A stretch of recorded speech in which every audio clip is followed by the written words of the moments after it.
Welcome to Let's Brick It Out. I'm going to show you the tips, tricks, and techniques that go into my custom creations. Today, the Vickie Vypre, and specifically the front wings. Roll the intro.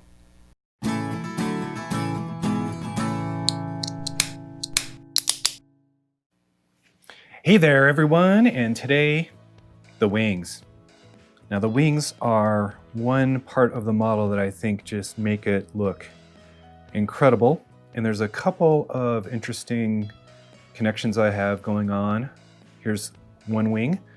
I'm going to go ahead and start putting this together, and as I go I'll describe some of the techniques that go into it. The first one is on the front end to get these translucent pink Belville doors with glitter. Can you see that? I love glitter. These were pieces I've always wanted to incorporate into a build, and I knew that I wanted them to be fins or wings. And the trick is, how do you get them together? Well, here I have a 1x2 with a clip, and the trick there is this is a single clip in the center. This is a relatively new piece. And then here I've got the bar element there. Now normally someone would have used the double clips on each side with the longer bar element that comes in on the side and reaches across with a bar. But by using this little trick here and attaching it, I now have some bar ends that I can use to build from. So it's going to save a lot of space. And here is what I call an Apollo stud. It's a 1x1 round plate, but it has an opening that can act as a receiver for a bar element. So these Apollo studs I use the heck out of. You're going to see them a lot in this build. But there, if I slide them on the ends of that hinge, I've now created a way for me to use stud connections along the axis without any more clutter or large stuff getting in the way. So there you go. I'm just going to put the Belville doors on there. And that gets me started. I'm using magenta. Magenta seems to go well with the translucent pink parts. And those are some 1x2 curved slopes, otherwise known as bows. And just put that in, that sets the angle. So that's pretty cool. I'll start going forward from there. Now here I have what I call an umbrella stand. And as you can see, this is a 6 length bar. I've got an Apollo stud in gold and white. And if I lay them in there, it almost looks like it's its own part or piece. Same idea, 2 double stacked. Put that bar element in so it goes through the first one, which then allows me to use that. Nope. Which way do I want that bar facing? I want it this way? Yeah, I think I do. So I think I made a little oopsie there. Yeah, let's do that. Let's make it match the other one. I've been doing this so much. You have no idea. This is the 5th time I've done this entire walkthrough. It's because of bad camera, bad lighting, sometimes bad audio, and then no audio. So I've built this up now. And at the end here, I want to show you how this is a stud facing this way. And this dish has a stud facing that way. So how do I reverse the stud direction? I need a stud receptor, or anti-stud to anti-stud. And the cool trick here is I'm using an Inkwell piece. So this is a lot like the Apollo stud, only it's got this opening. And the reason I call it Inkwell is in Harry Potter, you would see the feather element put in there sitting on the desk, and it makes a nice little inkwell. But really, if you notice that piece right there, that's a bar. And you can use an Apollo stud, but I'm using a flower just for style credit. And that bar is going to go right into that bar receiver. And now I have anti-stud to anti-stud reversal. Now I'll go right on there and right on there. And then I use a ski pole.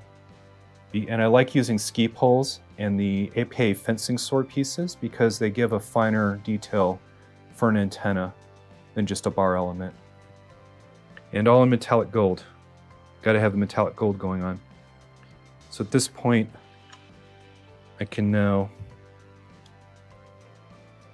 attach that down.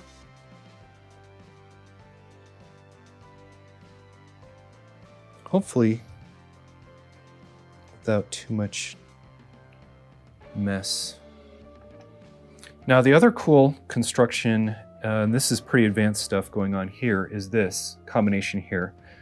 So if I hold it up, you're going to notice that I've got these 1x2 plates, but they have a round end, and they, like the Apollo stud, they have a bar receiver or a hole knocked out.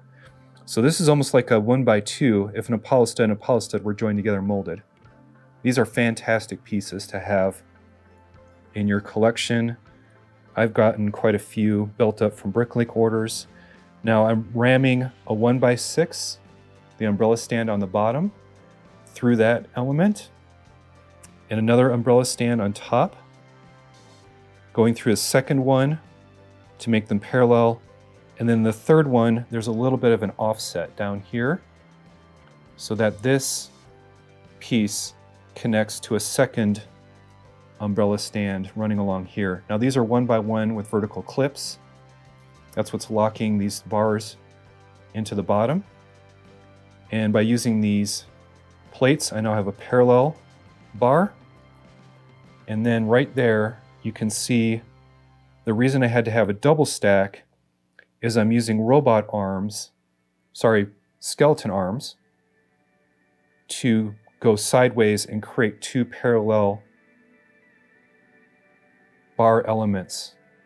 Once again, the umbrella stands there and there. And the way I did it is I alternated going from the top out and to the bottom going out.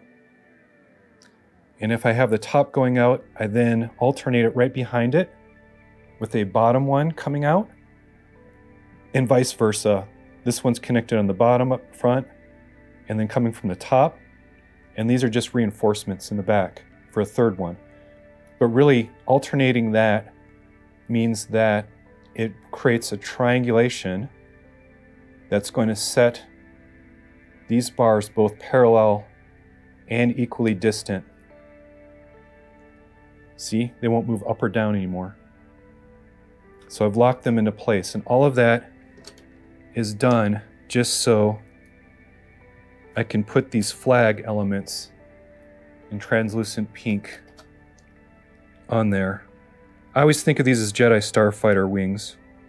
I just saw these a lot in the episodes, Star Wars Episode 1, 2, 3 series, where the Jedi Starfighter models had this prismic flag element as wings, so went ahead and did the same thing.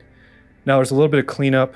So I've got a series of 1x plates overlapping for strength, 2 deep, with an inverse bow, curved slope to finish that off.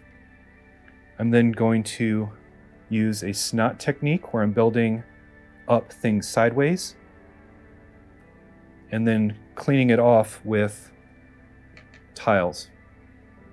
So there's a longer tile, an 8 to a 2, and on the side there, if I can get the reflection right, you can see how I have an arch curved element that's smaller, resting against the larger sloped arch element to give it a nice 20s vibe. On the bottom, I'm going to have the inverse idea. I've got a 1x6 where the slope part is 4. I've got a 1x4 where the inverse slope is 3.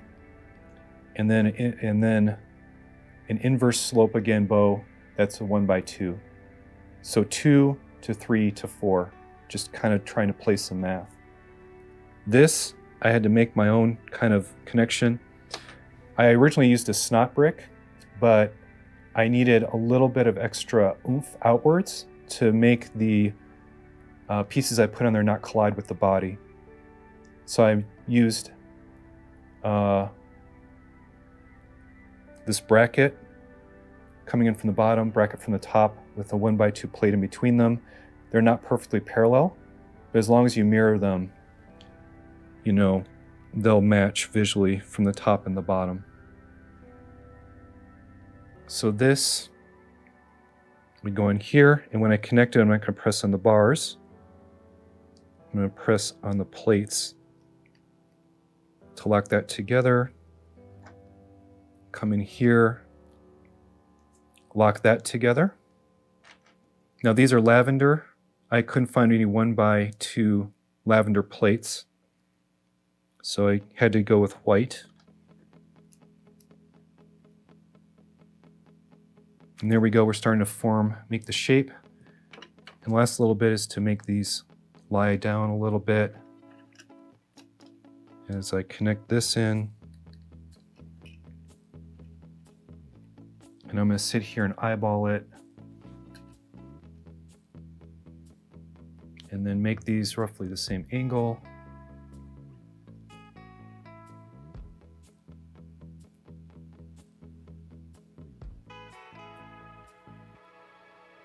Just kind of fine tune it. And there you go. There's the wing. And so now I've got both wings ready to be put on the body and looking as gorgeous as they're going to get. So hopefully there was a couple of techniques, tricks, little things going on, some Lego math, a little bit of work here and there. And that's the walkthrough. Hopefully you learned something today. And if you know someone who would enjoy these tips, tricks, and techniques, go ahead and let them know about this video. I'll see you later. Bye. So that wraps up this episode of Let's Brick It Out. Hopefully you enjoyed this instructional video and you'll come back and stick around for some more.